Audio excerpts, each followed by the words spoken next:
सवाल हो आपका तो पूछो। चलो अच्छा दो लाइन गाना सुनाना चाहते हैं। बोलो। अब तो मुरली की मधुर सुना दो, हूँ तेरी प्रेम दीवानी मुझको। सभी चैनल को सब्सक्राइब कर लीजिएगा।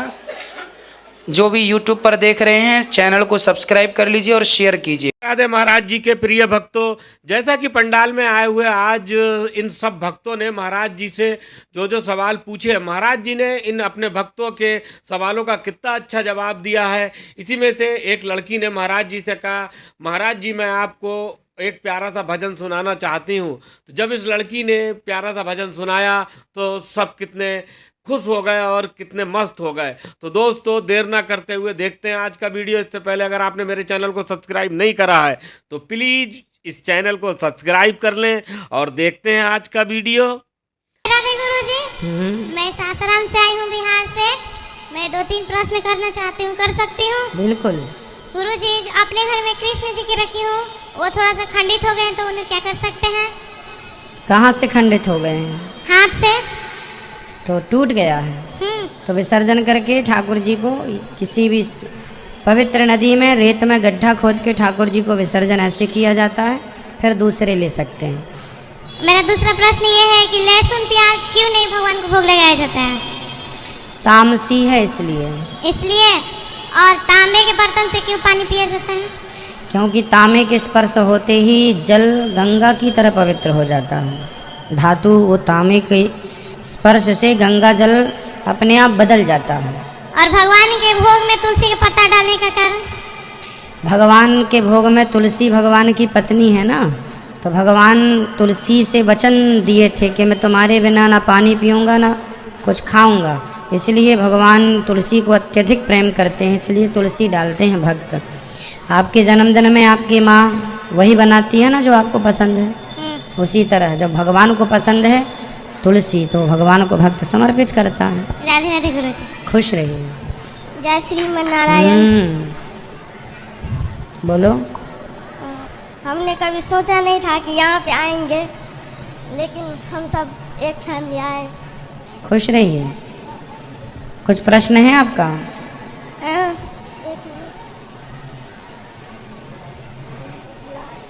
अच्छा, खुश रहो। बताओ, भगवान आपको सुखी रखें। बताओ, कोई सवाल हो आपका तो पूछो।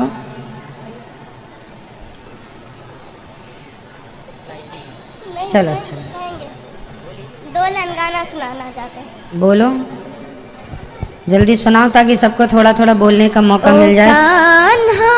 अब तो मुरली की मधुर सुना दो ताल, ओ कान्हा अब तो मुरली की मधुर सुना दो ताल।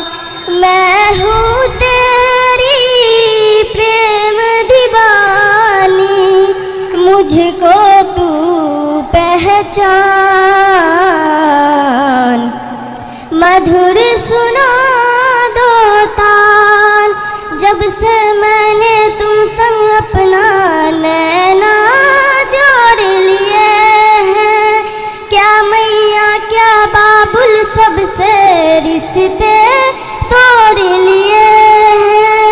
तेरे प्रेम से वो निर्मोही अब न बनो अनजान। मधुर सुना दो ताल। मैं यहाँ से कल सुबह जा बहुत रही हूँ। सुंदर, बहुत बढ़िया, अच्छा गाते हैं आप। राधे राधे गुरुजी। जय हाँ श्री बेटा, राम। राधे राधे। गुरुजी मेरा एक प्रश्न है। जी बेटा बोलो। गुरुजी आप कहते हैं कि सेवा से बड़ा कोई धर्म नहीं है। हाँ, तो गुरुजी आप ये भी कहते हैं कि साईं बाबा को हमें नहीं मानना चाहिए क्योंकि क्योंकि उन्हें फकीर बोलते थे। और तो साईं बाबा ने भी तो वो लोगों की सेवा की, धर्म किया, तो आप उन्हें मानने से मना क्यों कर रहे हैं? बेटा संत के रूप में मानना है। दे दो माइक, लिए रहने दो बच्चे को। प्रश्न किया है, उत्तर मिलना चाहिए। बेटा हम ये नहीं कहते नहीं मानो, संत के रूप में स्वीकार है, भगवान के रूप में स्वीकार नहीं है ना। जैसे आपके पिता कितने हैं? एक। तो आप किसी पड़ोसी को पिता कह सकते हैं? नहीं। जब आप अपने पड़ोसी को पिता नहीं कह सकते तो हम किसी को भगवान का दर्जा कैसे दे सकते हैं? हाँ, आप किसी को ताऊ जी कह सकते हैं, आप किसी को चाचा जी कह सकते हैं, आप किसी को भैया का संबंध तो रख सकते हैं, पर बाप का संबंध तो नहीं रख सकते ना। उसी प्रकार जैसे आपके पिता एक हैं, उसी प्रकार भगवान एक हैं। संत के रूप में हम सबको स्वीकार करते हैं, महापुरुष के रूप में सबका हम आदर करेंगे, पर भगवान के रूप में गलत है। अब देखो ना, बाबा जी के मंदिर बनाए, भगवान जी को नीचे बिठा दिया, बाबा जी को ऊपर बिठा दिया, तो ये ठीक नहीं है। हाँ, संत के रूप में हम सम्मान करेंगे आपका, पर भगवान के रूप में नहीं। क्या कहते हैं आप? पत्नी अपने पति को, क्या आप अपने पति के सिवा किसी दूसरे पुरुष को भी पति का स्थान दे सकती हैं? क्या दूसरे पुरुष को आप पति की जगह दे सकती हैं? जब आप अपने पति को छोड़कर अन्य किसी पुरुष को पति का स्थान नहीं दे सकती, तो भक्त अपने भगवान को छोड़कर किसी और को भगवान का स्थान कैसे दे सकता है? हाँ, संत के रूप में एक महिला दूसरे पुरुष को पति के रूप में स्वीकार नहीं कर सकती, बट भाई के रूप में स्वीकार कर सकती है ना।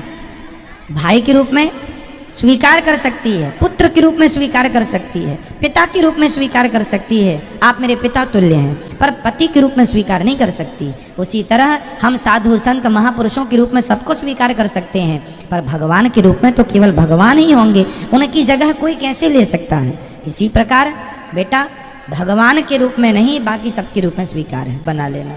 जी गुरु, वैसे क्या लक्षण होने चाहिए जिनको गुरु हम दीक्षा लें, उनके लक्षण क्या होने चाहिए?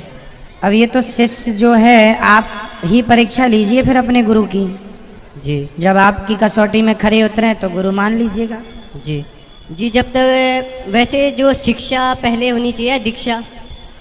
शिक्षा पहले होती है, दीक्षा बाद में होती है। शिक्षा तो आपने पहली दूसरी क्लास में जो पढ़ा वही शिक्षा है जी। दीक्षा अब होगी। जी, वाली शिक्षा नहीं। जैसे अभी हम विद्यार्थी यहाँ वृंदावन में पढ़ाई करते हैं, तो हम ये आध्यात्मिक शिक्षा के बारे में बोल रहे हैं। तो आध्यात्मिक शिक्षा तो तब शुरू होगी जब गुरु बना लोगे। जी जी। उनसे पहले हम दीक्षित हो या बाद में दीक्षित हो? जिनसे दीक्षित होंगे वही आपको आध्यात्म की शिक्षा भी देंगे, वही तो देंगे, और कौन देगा? जी। तो जब तक हम दीक्षित ना हो तो तब तक हम किस चीज़ का जाप कर सकते हैं? श्रीमन्नारायण, सीताराम, राधे श्याम, कुछ भी भगवान का नाम। जय श्रीमन्नारायण। जय श्रीमन्नारायण। एक सवाल और था मेरा, जैसे जो ये फिल्मी दुनिया वाले हैं, मैं इनके खिलाफ बहुत मुझे गुस्सा आता है। तो आप, मेरी सुनने वाला तो कोई नहीं, लेकिन आपकी सुनने वाले बहुत हैं, तो आप इनके खिलाफ इतना बोलिए कि पूरा जो हमारा युवा है इनसे नफरत करने लगे। आप क्यों इतनी नफरत करते हैं? जी गुरुजी, इनने हमारे देश को पूरा अश्लीलता से ऐसी वो चीज़ें इन्होंने प्रदान की हैं कि हमारा जो युवा है, मैं स्वयं अपनी बात अनुभव बता रहा हूँ, मैं कुछ समय वर्ष से पहले ही भी मैं ये फिल्मी दुनिया वालों को देखकर बहुत बिगड़ चुका था। लेकिन मैं बता रहा हूँ कि ये अध्यात्म में आने के बाद मैं अपना जीवन खुद स्वयं जानता हूँ कि मैं बदलता हुआ देखना चाहता हूँ। इसलिए मैं इन फिल्मी दुनिया वालों और जो ये अलग इस लाइन में है, इनके खिलाफ आप इतना बोलिए कि लोग इनके खिलाफ नफरत करने लगे और हमारा भारत फिर से सनातनी भारत बन जाए फिर से। सही कह रहे हैं। ये तो शराब आज ही कथा में हमने बोला है। जी बोला था। जी, जो उचित है वो तो बोलना जरूरी है, बोलते ही हैं। जी। शराब इन लोगों की ओर से खूब प्रचारित की जा रही है। ठीक है, आप देखो, आप इनका अनुभव देखो कि ये पिक्चर देख के गलत रास्ते पर अब ये सही रास्ते पर है, ये अच्छा लगा। जी। जय श्रीमन्नारायण। तो देखा आपने, महाराज जी ने आज अपने भक्तों को कितनी अच्छी तरीके से समझाया। भक्तों, अगर ये वीडियो आपको पसंद आया हो तो आप इसे लाइक व शेयर कर दें। मैं मिलूंगा ऐसे ही किसी अच्छी सी वीडियो के साथ आपको। जब तक के लिए राधे राधे, और हाँ, कमेंट में राधे राधे लिखना ना भूलें। राधे राधे, जय श्री राधे।